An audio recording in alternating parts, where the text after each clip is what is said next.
Welcome back to my pantry. So if you like the idea of bins but you're not sure how to implement, today is for you. I'm going to show you how to measure for them so that you do not waste space and they really serve a purpose for you.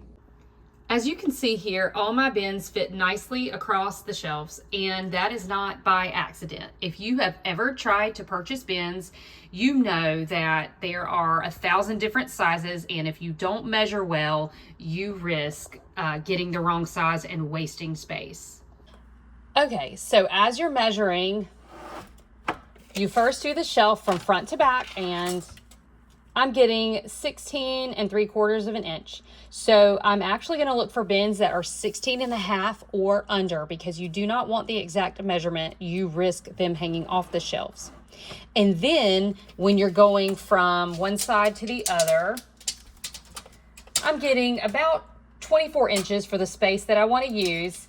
And you would take an inch off of that and then divide it by 3, because again, if you go too close to the exact measurement, you risk it being the bins being too big for your shelf and hanging off or crowding or not fitting at all. And you want the ease of being able to pull them out, but you also do not want to waste the space. You want to maximize it. So that concludes our 3-part pantry series. I hope you have enjoyed it and you found some tips to implement in your own pantry. Please give us a follow and leave a comment below if you decide to try any of these. Let us know what's helpful.